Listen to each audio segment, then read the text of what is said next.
Om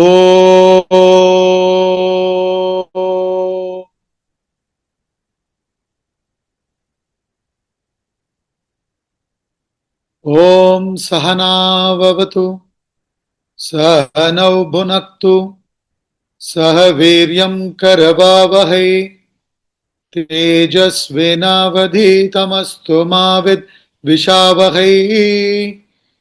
Om Shanti Shanti Shanti.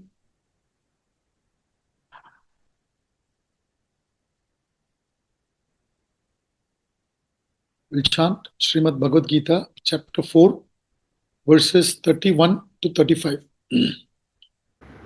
यज्ञशिष्टामृतभुजः यान्ति ब्रह्म सनातनं नायं लोकोऽस्त्वयज्ञस्य कुतोऽन्यः कुरु सत्तमा एवं बहुविधा यज्ञाः वितता ब्रह्मणो मुखे कर्मजान् विद्धितान् सर्वान् एवं ज्ञात्वा विमोक्षसे श्रेयान् द्रव्यमयाद्यज्ञात् ज्ञानयज्ञः परन्तपा सर्वं कर्माखिलं पार्थ ज्ञाने परिसमाप्यते तद्विद्धि प्रणिपातेन परिप्रश्नेन सेवया उपदेक्षन्ति ते ज्ञानं ज्ञानिनस्तत्त्वदर्शिनः यज्ञात्वा न पुनर्मोहम् एवं यास्यसि पाण्डव येन भूतान्यशेषेण द्रक्ष्यस्यात्मन्यथो मयि. In our last class, we have concluded with shloka number 32. Till verse 25 to 30, he talked about the 12 yajnas, how to convert each of our activities into worship. The receipts, reactions, and responses. All these three can be converted into worship. And we say in Vedanta, prayer is not a part-time, pastime hobby. It is a full-time awareness of truth. So, each and every activity of ours, from the time we wake up till the time we go to bed, has to be converted into worship, so that our mind starts becoming more and more purified. Only in the purified mind can the divinity reveal itself. Like Jesus Christ says, blessed are the pure in heart, for they shall see God. So, therefore, we have to convert every action into worship. Then in 31, he says, what is the benefit of functioning like this? So he says, Yajna Shishtan Mritabhujaha Yanti Brahma Sanatanam. The eaters of the nectar, the remnants of sacrifice, go to the eternal Brahman. This world is not for the non-sacrificer. How then the other, O Kuru Sattama, O best among the Kuru clan, O Arjuna? He is saying that the fruit of yajna meaning living, converting every action of yours into worship, is the inner purification. And in who the inner purification has happened, that person gets qualified to gain the knowledge. And that person alone is able to reflect and meditate upon the received knowledge and able to convert the information into transformation and bring about enlightenment. So he says the benefit is the nectar. Amrita. Mrita means death. Amrita means a state of deathlessness. State of deathlessness means state of birthlessness. That which is born will have to die. So this body which has at the beginning will end. If our identification is with the body, then we are also constantly living only afraid of death. We are identifying with this body, thinking that we are limited.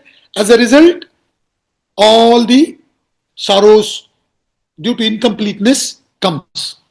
Therefore, he says, this can be solved only upon gaining the knowledge that you are not this body, mind, intellect, but you are that Atman, and identifying with the Atman and dropping the identification with the body, mind, intellect, ego completely.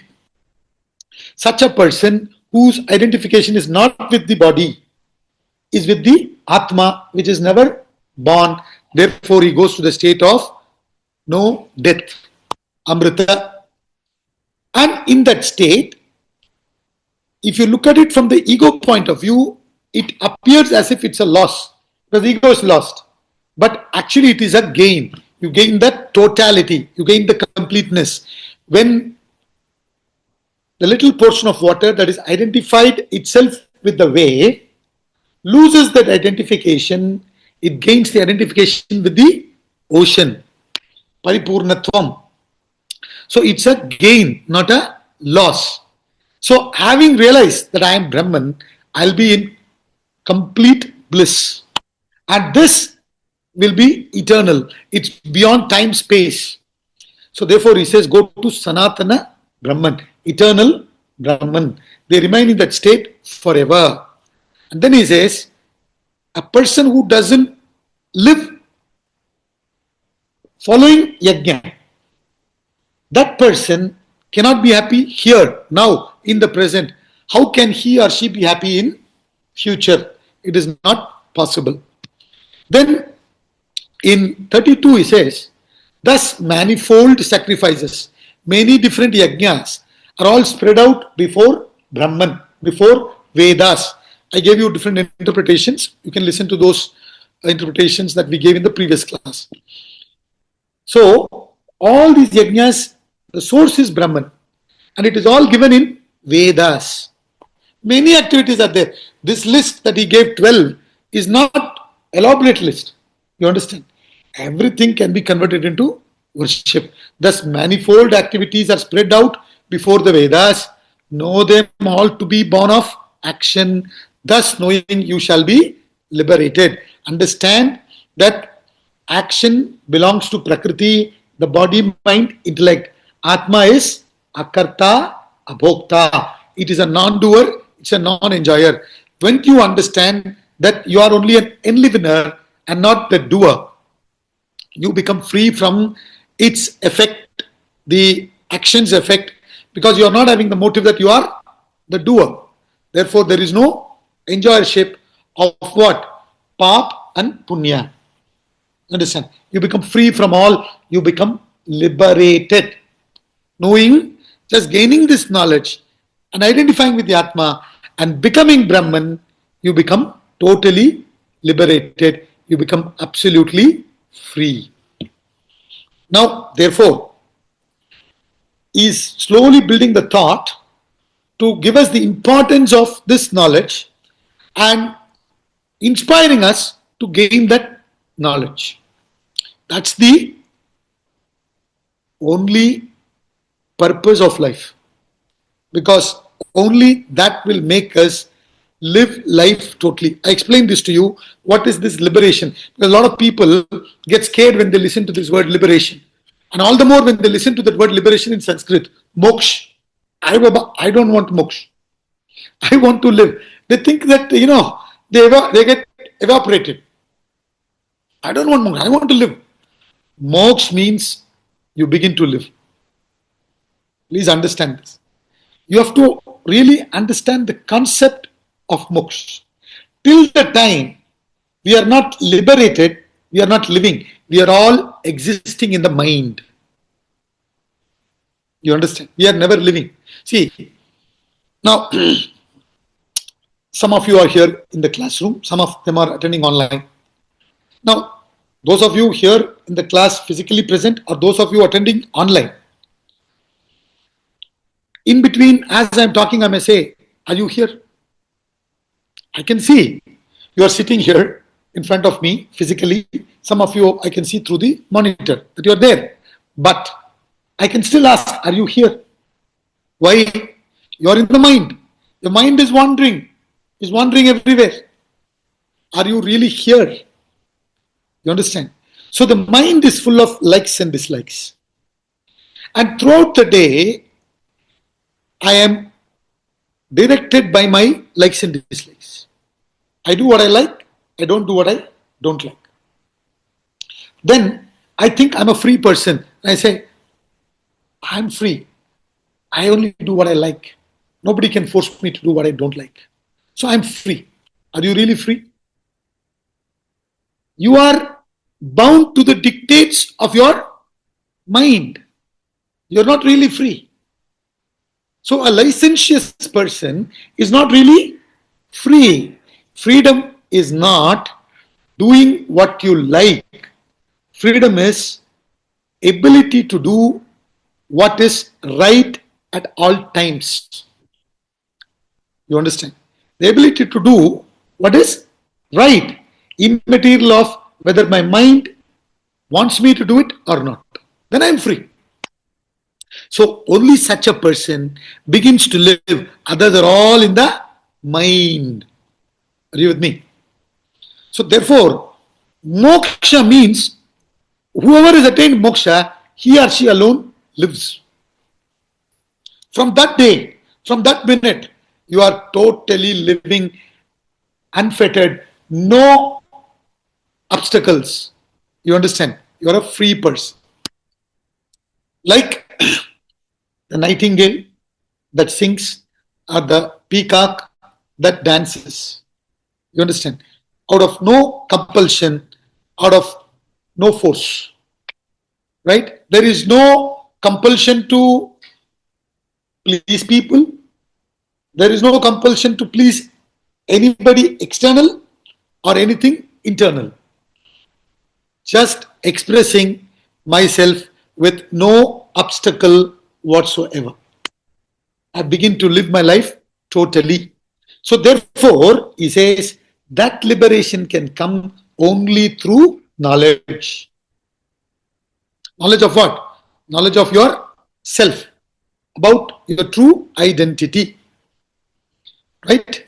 And that knowledge you can hear without qualification, but it won't convert itself into wisdom. But having prepared when you hear, it can get converted into wisdom. Are you with me? So in this portion, he's saying all actions, all yajnas will culminate in wisdom. And finally, the goal is to gain that wisdom. The goal is not just to do this yajna throughout. A lot of us get satisfied with that itself. See, there is a signpost that takes you to a destination that you want to go. If you hold on to the signpost, will you get there? You won't be able to get there. You have to follow the signpost and get there. So first you have to understand the importance of knowledge, and then through the knowledge you have to get transformed. Where you can get the knowledge, how you can get it, all that is talking in 34.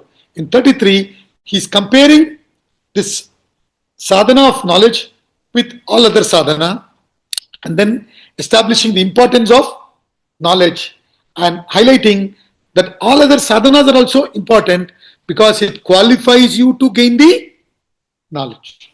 This is the comparison he's doing in verse 33. Let's get on to verse 33. श्रेयान् द्रव्यमयाद्यज्ञात् ज्ञानयज्ञः परन्तपा सर्वं कर्माखिलं पार्थ ज्ञाने परिसमाप्यते. Shreya means better. He is now comparing all yajnas to the yajna of knowledge. He gave 12 yajnas. Out of that, we studied jnana yajna also. So he's saying here, the sacrifice of wisdom, which is jnana yajna, is superior to the sacrifice of wealth, O Parantapa. Parantapa is another name of Arjuna, scorcher of foes, one who destroys the enemies. O Arjuna, please understand, yajna of wealth, sacrificing wealth, material sacrifice, and all other sacrifices, physical sacrifice, emotional sacrifice, intellectual sacrifice, pranayama, the regulation in food, many things we discussed, right? Sense control, mind control, all that he includes in this and says, in comparison to all this, jnana yajna is superior. See, when he says jnana yajna is superior, he wants to tell you to qualify to do that jnana yajna through the other yajnas. In other words, all other yajnas are steps. The steps are important. It is not that he is ridiculing the steps. Are you with me? But don't get stuck in the steps. You have to use the steps and come to knowledge and then realize the truth within. Then you begin to live your life totally. Therefore he says, Shreyan Dravyamayad Yajnaha Jnana Yajna Parantapa. Jnana Yajna is superior. Because, see, when you are plunged in a room which is dark, and there are a lot of furnitures in the room, and when you try to move around, you are going to hit yourself against the furnitures and suffer. Right? However much you may try to reorganize all the furnitures, as long as you continue to remain in darkness, this is going to happen. The solution is what? Switch on the light. You understand? As long as you think you are this individual, as long as you have this false notion, we have discussed this in detail in my classes, so I'm not getting into all that. As long as you think like this, you're bound to be suffering. This sorrow will not go. In the Chandogya Upanishad, verse 7, I think chapter 7, the discussion is on this, Narad Muni is asked by Sanat Kumaras, what all the knowledges you have, because he wants to know the ultimate. So he says, I know the arts, I know music, I know this, I know that. You don't know the self, you know everything. This is exactly our situation. We know everything about everything and of ourselves, but we really do not know ourselves. As long as this ignorance remains of the individual, of ourself, we will continue to be in sorrow. So we need to gain that knowledge. Gaining the knowledge involves 3 steps. Shravana, Manana, Nididhyasana. Shravana means listening or reading. Manana means reflecting, questioning, thinking, understanding. And Nididhyasana means meditating upon what is understood until you get established in it. Like you soak the vegetables in the vinegar and all to make it a pickle. No? It keeps on getting soaked continuously. Then it becomes the pickle. Nicely soaked. You understand? So Shravana, listening or reading, removes the first phase of ignorance. I don't know. But after knowing through listening or reading, still the second phase of ignorance remains, lingers. What is that? I have not understood. That second phase of ignorance, I have not understood, is removed through reflection, questioning, thinking. Then still there is last phase of ignorance. What? I have no experience. I understand, but I have no experience. Right? Now this is a tougher challenge. See, now I understand. I'm not the wave, I'm the ocean and all. But यहाँ पर बहुत मुश्किल का चीज है. What is that? The wave should be ready to lose itself. That's the most difficult thing, na? It's all very good to sit like this, nice cozy room, air conditioned, all that, and sit and discuss after having nice breakfast. You understand? It's all fine. But finally, what is it? I have to lose myself. I don't mind losing little bit of me by giving a check. Because the money that I've acquired is me, part of me. That's my thinking now. It's okay. I'll do that check. I'll give you. I don't even mind coming and working, doing physical work, doing physical yajna when there is some function or anything going on. That much time I can give. That's also okay. Right? So, emotional service, intellectual, all that I'm fine. But to give myself, to lose myself, frightening. Right? So, that's the last phase. I want to experience without giving myself away. Not possible. Are you with me? Therefore, he says, you must gain that last stage, remove that last phase of ignorance, which is what? I don't have the experience. By meditation, by soaking yourself in this knowledge, then only as you think, so shall you become. As you think that you are Brahman, you become Brahman. So he says, oh, Parantapa, you are a scorcher of enemies, all the obstacles. So you must rise and remove all the obstacles and gain this knowledge, which is far superior to all other yajna. So when he says this, do all other yajna, purify and come to knowledge. He's not ridiculing the other yajnas. You get it? Then all actions without exception, O Partha, O Arjuna, culminate in wisdom. Because all actions purify you and make you qualify for knowledge, and knowledge finally gives you enlightenment, gives you that wisdom. And also, what happens is this wisdom scorches this thing that I am the doer, right? And I have to do. I'm bound by this has to be done, that has to be done. I become free from all actions without exception. I become free. In the sense, not that I become lazy, but I become free from the compulsions of doing. I have no obligations.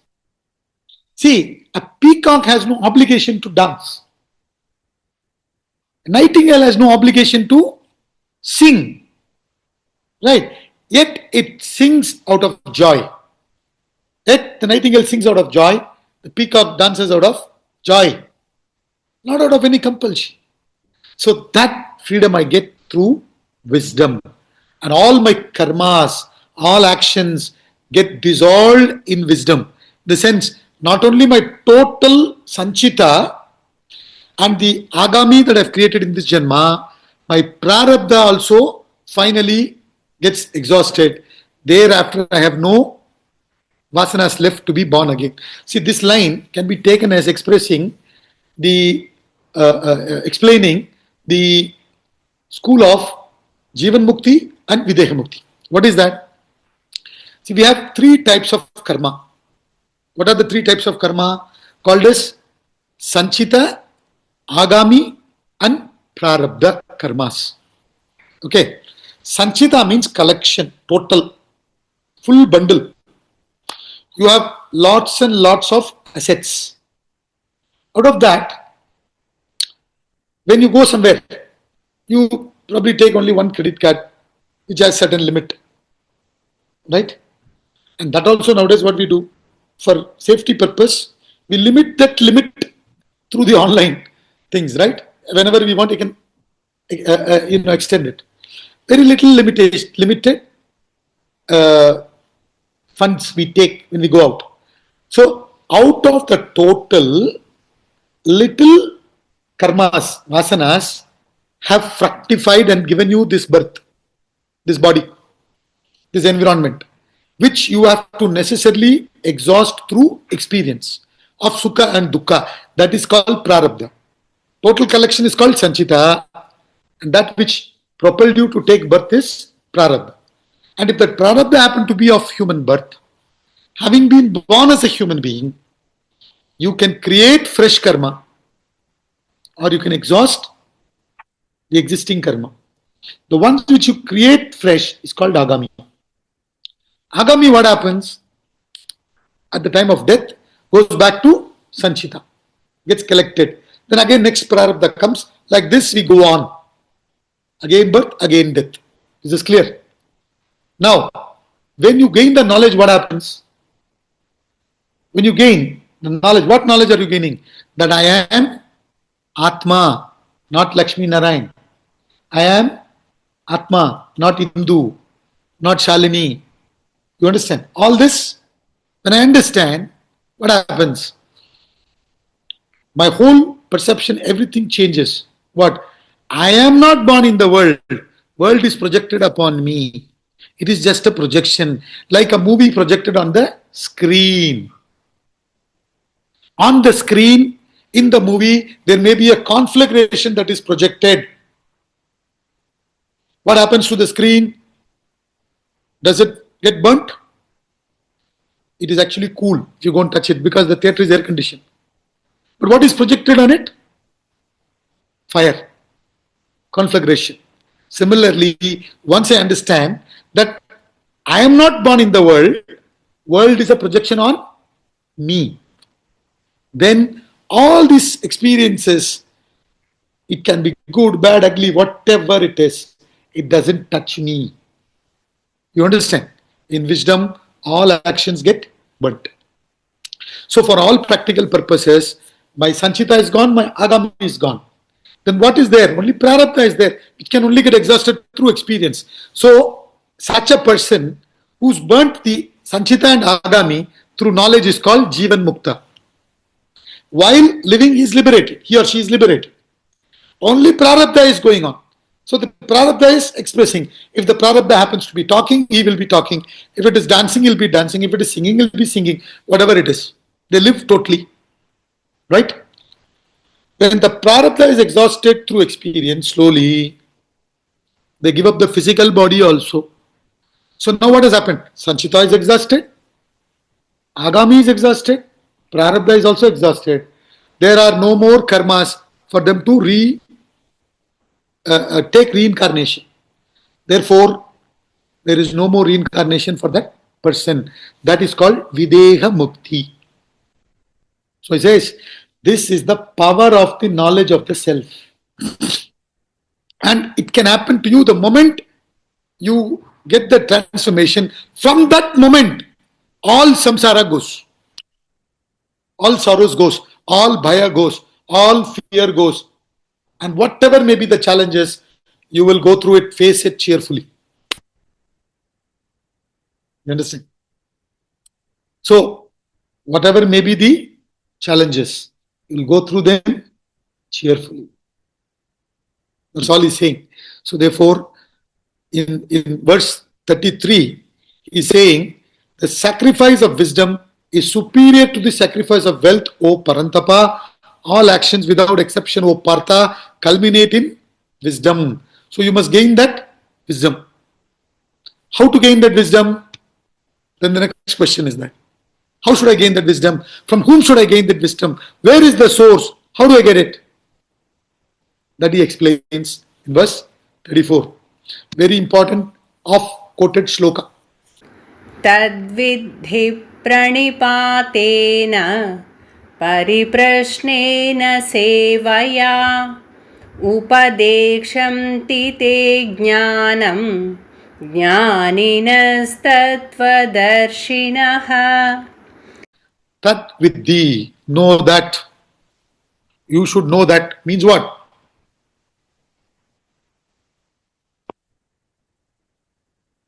You should know what should be known. We are now interested in knowing many things. We want to see some actors kundli to know when they are going to get married. Knowing that, how is it going to help you? Whom is he dating? Who is she dating? How is their marriage? We are knowing many things, but are they useful? How are they useful to us? You understand? See, this is the problem. So he says, you should know what should be known and you should put in effort to know that.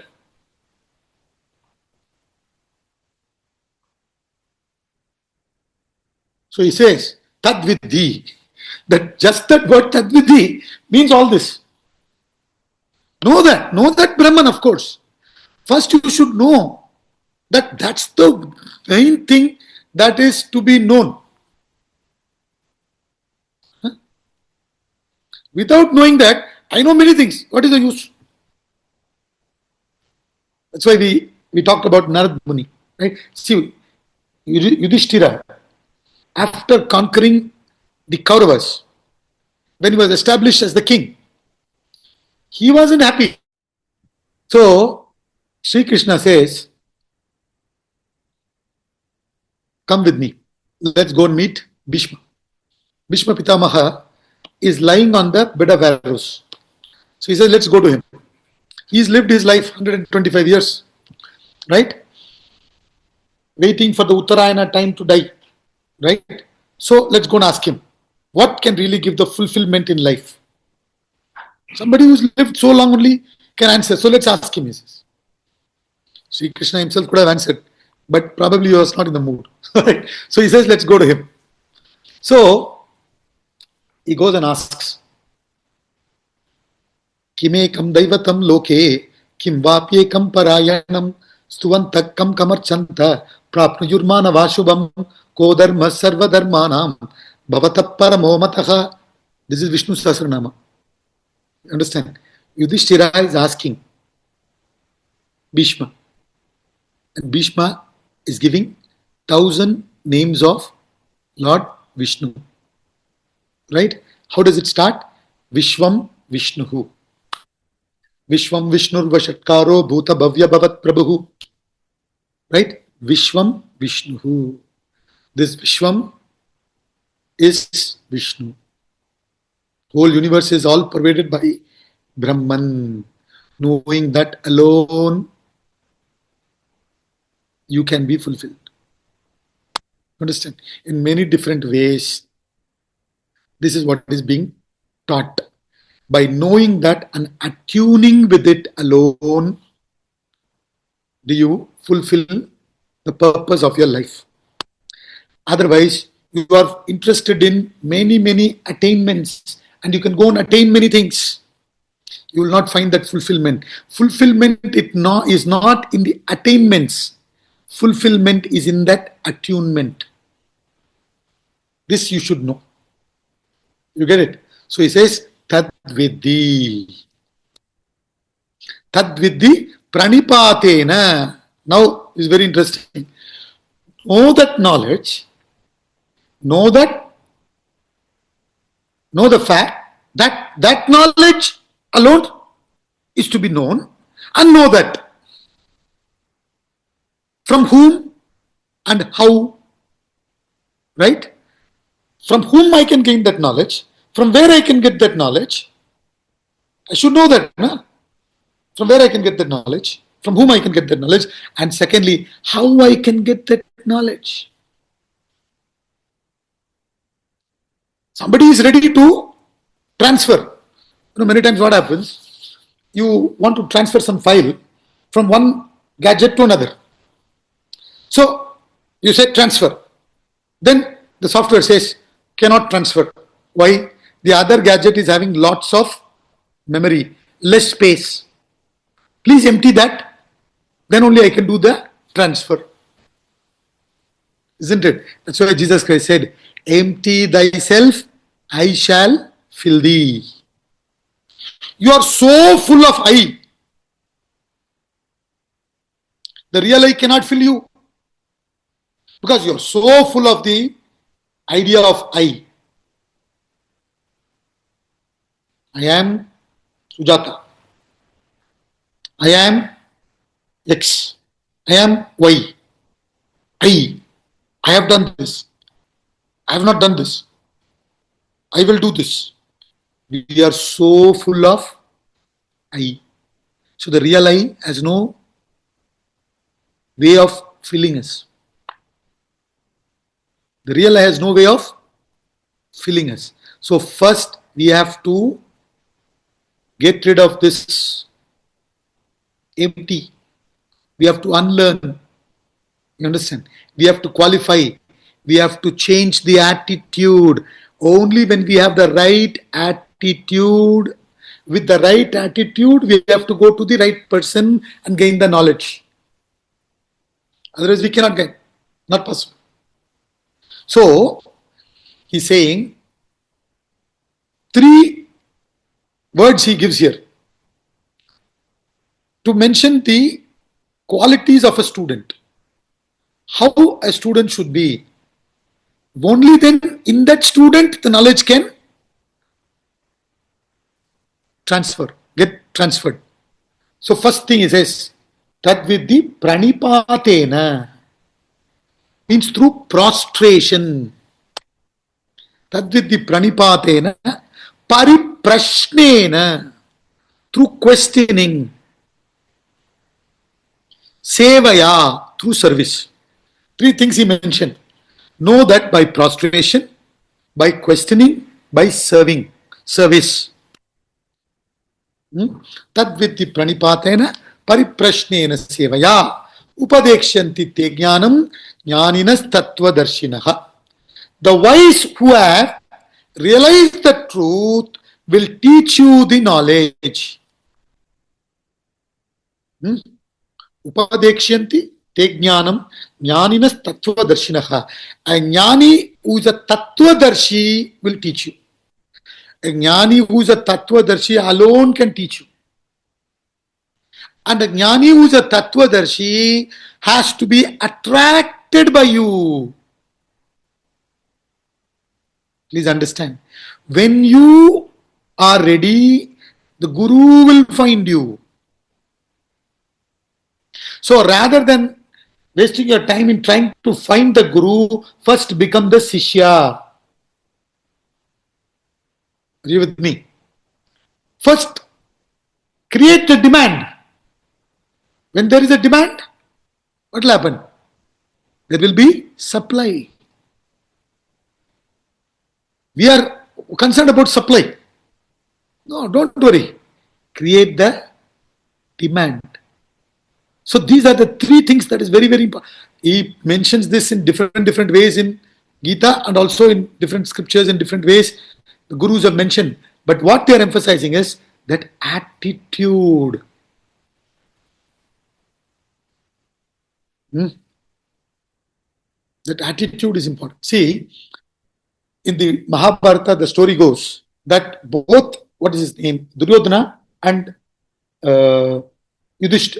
Arjuna wanted Sri Krishna to be on their side before the war.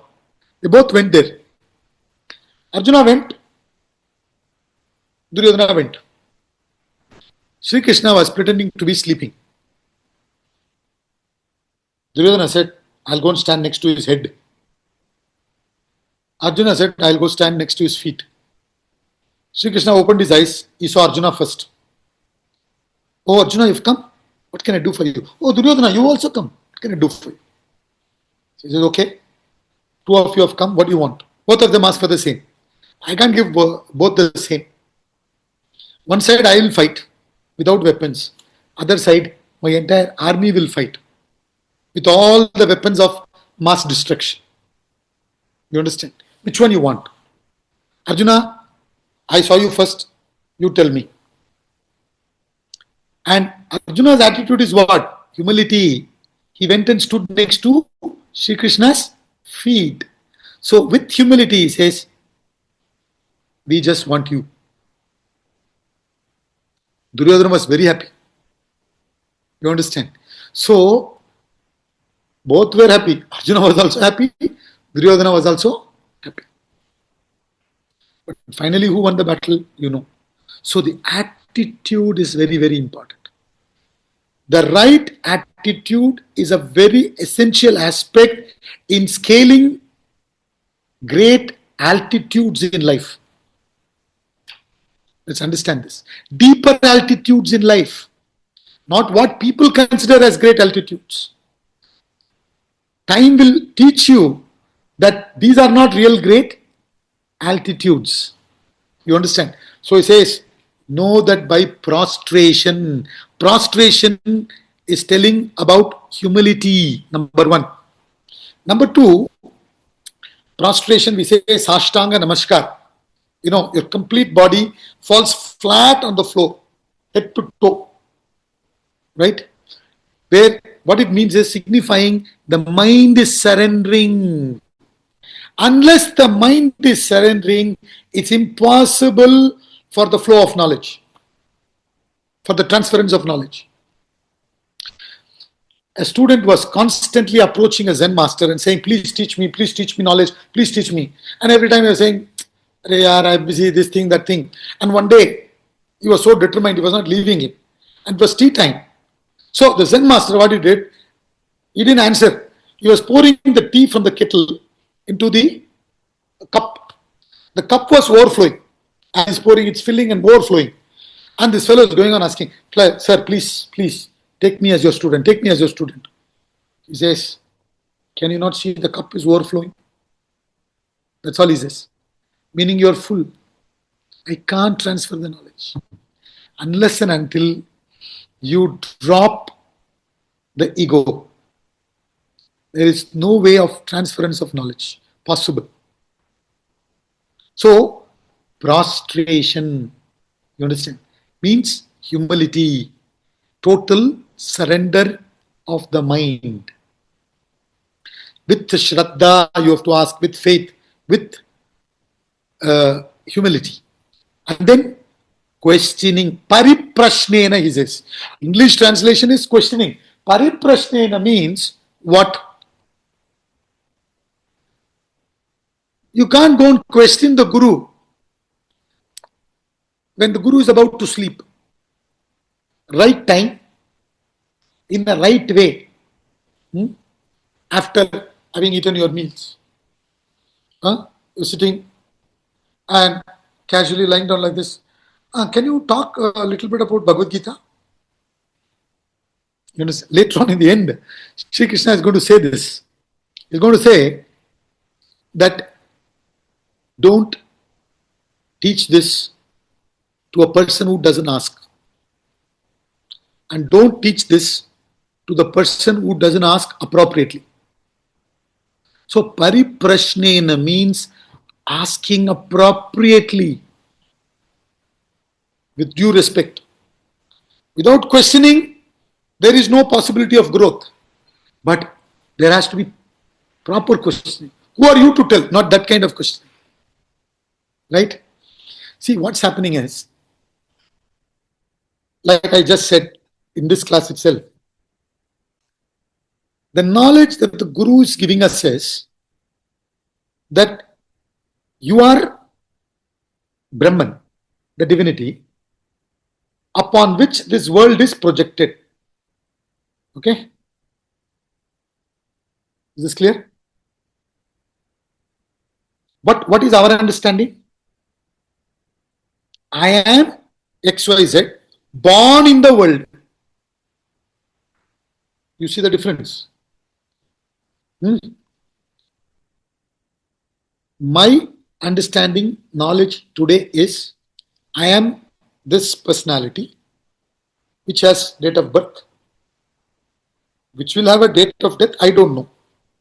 But it will expire. Right? So now, this is my understanding. I am born in this world. Guru is teaching us what? World is a projection upon you. Are you going to immediately understand this? So you should have Shraddha. Otherwise, not possible. Without Shraddha, it's not possible. Right? So Shraddha means faith. How will you build that faith? How will you build that faith with the Guru? When you get closer and closer to him or her, you can slowly, slowly build that faith when you see that the Guru is living that knowledge. Are you with me? Then only you will develop that faith. That's why he says, Sevaya. Get closer to the Guru, do the service. The more, see, when you are listening to the Guru, is just lecturing and going away. When you go live in Gurukula, closer to the Guru, serving, you will see the Guru living that knowledge. Are you with me? Not affected when somebody criticizes him, not excited when somebody praises him. All this when you see, and you know that the Guru really doesn't want anything, including your service. Swami Vivekananda gives in one lecture very beautiful knowledge. He says, world is not in need of your service or my service. But we are in need of doing service because only service purifies us. Purification is essential for me, for enlightenment, for everything. You understand? Therefore, I have to do service. And in that context, when you look at it that way, you should be grateful to the person who gives you an opportunity to serve. Is this clear? So, service. You get closer to the Guru. And in the sense, till you go to the Guru, have the attitude of service in life. Are you with me? Which purifies you. So when you have this inner purification happening and retaining these questions to understand the truth of life with right attitude, when you are there qualified fully as a student, the Guru who is a Gnani and Tattva Darshi means one who is established in the knowledge, who is not informed, who is not just informed, who is also transformed. Are you with me? That person will come in your life in whichever way he can come, he'll come, he or she. And then that person will bring about the transformation in you. And you have to get the transformation through these three: prostration, questioning, and service. You understand? See, service purifies. Karma yoga. Service means karma yoga. You get an opportunity to serve. And that purification helps you to understand the answers given by the Guru when you're qualified. And you question. Right? This is one opportunity you get when you serve. Second is, like I said, only when you begin to serve, you will see the result of the action, result of the knowledge in the Guru. What is the result of the knowledge in Guru? Selflessness, unaffectedness, peace, right? Clarity, calmness, balance. All this you see. Then you understand there is a difference in the vision that Guru is trying to give and the vision I have. So I am not going to doubt the vision the Guru is giving. I will have to escalate myself to that height where I am able to understand the vision the Guru is giving me. See, same teacher is teaching. Some students understand there in the class itself. Some don't understand. Some understand. Teacher is same. Right? So, what is happening? The students who have not understood, supposing they say, he is just blabbering. You can say that and leave. Or the thing is, I have not qualified enough to understand what he is saying. So I continue doing my service, which will give me that qualification to understand. I won't drop my questioning either. I won't accept things blindly either. That is also not going to help me. You understand? Take things blindly. Oh, Guru has said, that's it. No. He said that is his vision. But you should be able to boldly say, Aham Brahma Asmi. See, there is this book, Born Free. It also, I think the story was also released as a movie. And apparently it was a true story.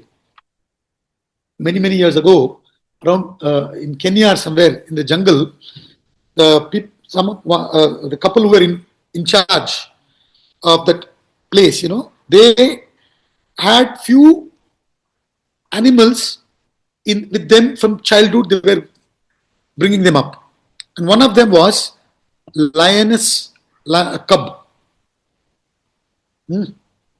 And she grew up. Her name was Elisa, I think, if I remember the name correctly. She grew up with them with other animals, and they decided that they will train the lioness and send her back into the jungle. Without training, she can't go now. She's domesticated. She doesn't understand that she's lion. She has the capacity to hunt. She doesn't understand, isn't it?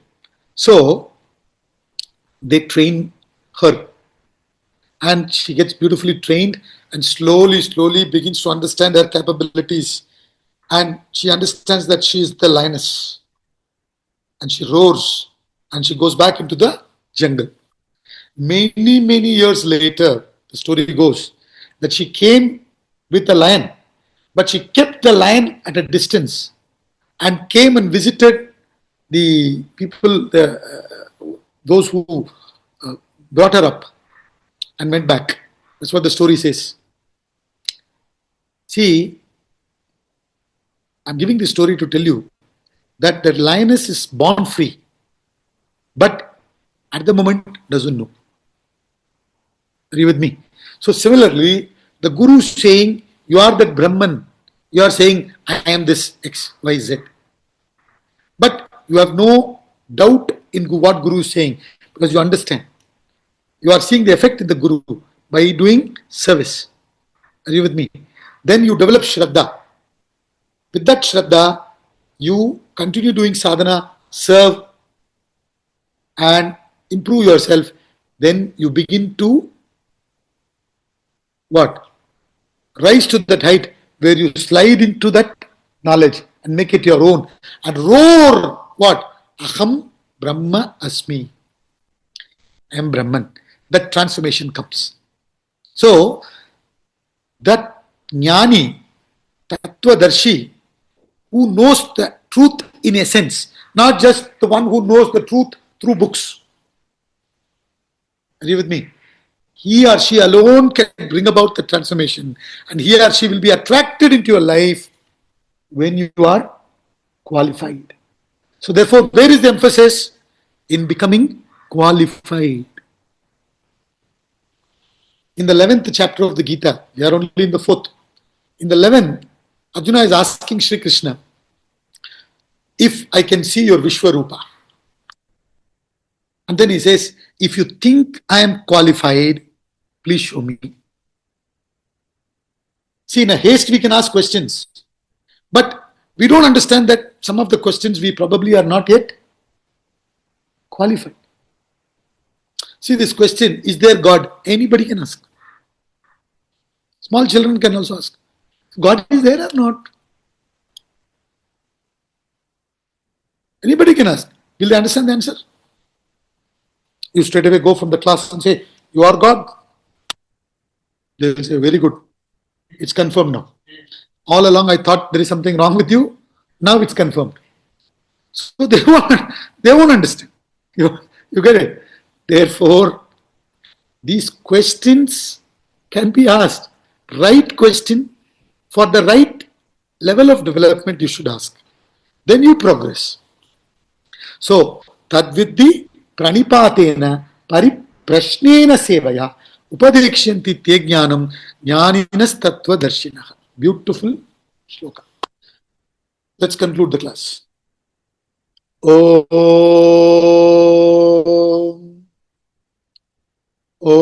पूर्णमदः पूर्णमिदं पूर्णात् पूर्णमुदच्यते पूर्णस्य पूर्णमादाय पूर्णमेवावशिष्यते ॐ शान्ति शान्ति शान्तिः